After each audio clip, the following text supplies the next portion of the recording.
You are watching Rahinijar TV with Ilama Sayyid Abdul Basit Bukhari. بندے کی خواہش ہوتی ہے میرے لیے یہ آب زمزم ضرور لے کے آئے، آب زمزم ضرور لے کے آئے۔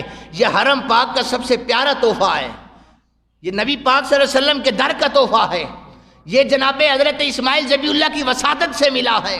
اسے آقا کریم نے آب شفا کہا ہے، جو اسے پی لے اس کے بارے میں حدیث سنیے گا۔ حضور نے فرمایا ہمارے درمیان اور یہودیوں کے درمیان ایک فرق ہے، ہمارے درمیان اور منافقوں کے درمیان ایک فرق ہے۔ کوئی منافق، کوئی یہودی آب زمزم کو پیٹ بھر کر نہیں پی سکتا، وہ جو ہی پیتے ہیں فوراً ان کی طبیعت فل ہو جاتی ہے۔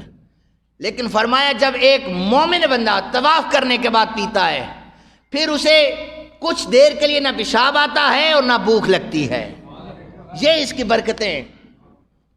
اور اکثر ایک ہم پوسٹ دیکھتے ہیں نا، پوسٹ یہ فیس بک پر، کہ یہ کیسے مسلمان ہیں، یہ ملاوٹ کرتے ہیں، اور فلاسفر بننے کی ناکام کوشش تو اکثر جاری رہتی ہے۔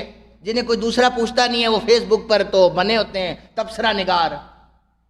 تو وہ کیا کرتے ہیں کہ وہ کہتے ہیں دیکھیں جی ملاوٹ کرتے ہیں نا، ہم تب باز آئیں گے، ہم تو پہلے اتنے بڑے گھر کا طواف کر لینے کے بعد پاکستان آ کر سب سے پہلا کام یہ کرتے ہیں کہ آب زمزم میں پانی ملا دیتے ہیں پاکستان کا، ہم ملاوٹ کرتے ہیں، تو یہ تو بہت بڑا گناہ ہے۔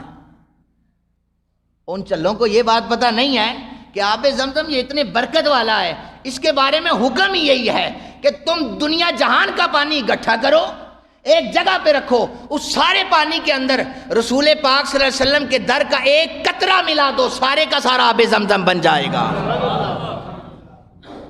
برکت تھوڑی ہوتی ہے، برکت سے ملاوٹ نہیں ہوتی، اس چیز کو سمجھا کرے، برکت سے ملاوٹ نہیں ہوتی، یہ برکت ہوا کرتی ہے جو آقا کریم صلی اللہ علیہ وسلم کے در سے وہ پانی لے کے آئیں، پھر اس پانی میں ملائیں تو اسے ملاوٹ نہیں کہا جاتا۔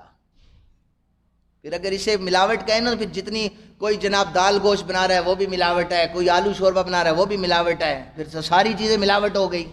جو ملاوٹ ہے جس سے قرآن اور حدیث نے منع کیا وہ ہمیں بتا دی گئی ہیں، لہٰذا اپنے تبصرے مہربانی فرما کر اپنے پاس رکھیے گا۔